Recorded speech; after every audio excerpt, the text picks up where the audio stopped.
The 10 Commandments left after Moses dropped the other 5. 1. No matter how hard they tried, the people always found other deities, or at least what felt like them, to idolize, and it's only now when that idea seems to be slowly fading. 2. They always said lightning would come from the skies and strike those who use its name in vain, pero yo no he visto nada. 3. Good luck telling that to those who worship capitalism or those who struggle to live under its circumstances. 4. Many do, such as I and the families I belong to, but I can't understand those who don't, because they weren't there in the first place. 5.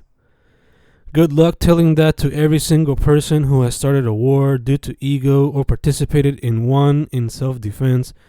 Good luck telling that to every single person who has ever committed such an act willingly without the proper brain capacity to control themselves.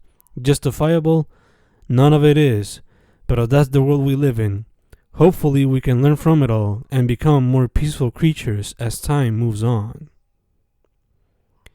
6. And we've romanticized it, in many ways, so much so that it's become part of the norm, but that's just part of the changes of the human experience as we've continuously redefined the meaning of a relationship and everything that entails one, for good, bad, and everything in between. 7. And we do it every day, especially artists looking for inspo to revolutionize their style, trying to bring something new to the table of endless art, media, and entertainment known as the web. 8. More lies are spread every day, all in the name of attention and greed. Even those who promise to never tell lies do it for a click and a like and $1 too. It's the type of world we live in. There are more lies than ever, and it's all for personal gain, or to make big corps happy.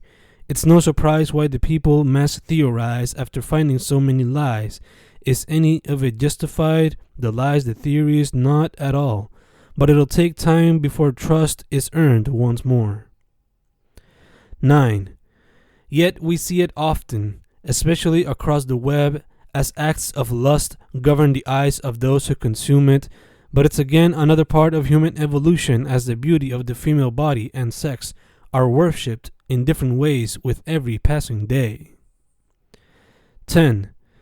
Jealousy runs rampant from our childhood to our elder years. It is an emotion we can never escape, because every time we see someone with a shiny toy, we just want something like it or something bigger, as our lust for the material never truly fades away once we're born into the current way of the human experience. What can we do to escape such a feeling? Nothing much, except reflect a lot and try to find those possessions that are truly essential. 7. 1. Gluttony.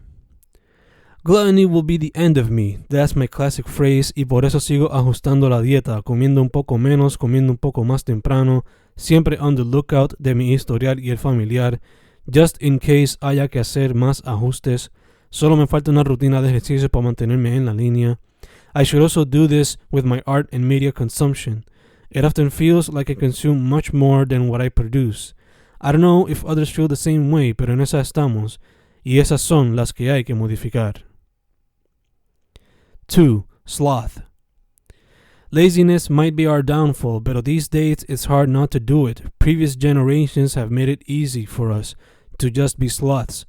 Plus, why put on so much effort into workplaces that don't value us enough to provide proper pay or respect? Plus, newer generations care very little for the Bible. They no longer fear being sloths. If anything, they fear it because they want to leave a legacy, because they don't want to be forgotten.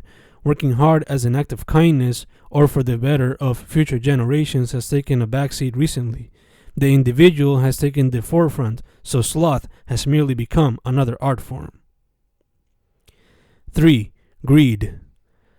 Probably the deadliest of sins, and the one practiced the most in the capitalistic system we try to survive daily. It is the one sin that might truly take us to our graves, as climate change continues to kill our chances at a future and big corps do very little to cooperate with the cause. 4. Pride. As Boricuas, we practice you often, and that leads us to celebrate our culture to its fullest while silencing the dark side that constantly looms over our islita. As a people, we practice you often, and that leads us to a huge can of worms full of problems because we failed to let humbleness have a seat at the table, destroying any form of communication or understanding that could lead us to a better place. 5. Lust. Now more than ever, you're practiced all around, or at least you're more visible than ever, as images, words, and more are shared all across the web. Sure, you have your many benefits, but there are always those who abuse you and use you to commit dangerous acts of violence or crimes against humanity that have no justification in any planet.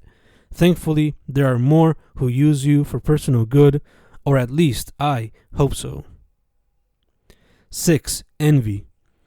Envy is a silent killer. We all suffer from it. We try not to, pero siempre la sentimos. It's all a matter of what we do with it that'll determine who we are as a people. Will it be a drive for good or fuel for evil? Again, we choose what to do with envy whenever it takes us over of our beings. What will you do? 7. Wrath. Acts of wrath sadly govern our feats. What can we do to make them disappear or at least diminish in strength? So much love has to be spread, and through so many acts, it almost feels hopeless with the amount of anger, violence, and death we see every day. So much to be done, so much, pero si tomamos the necessary steps to at least learn and somehow share what we've learned, I feel that everything can slowly change.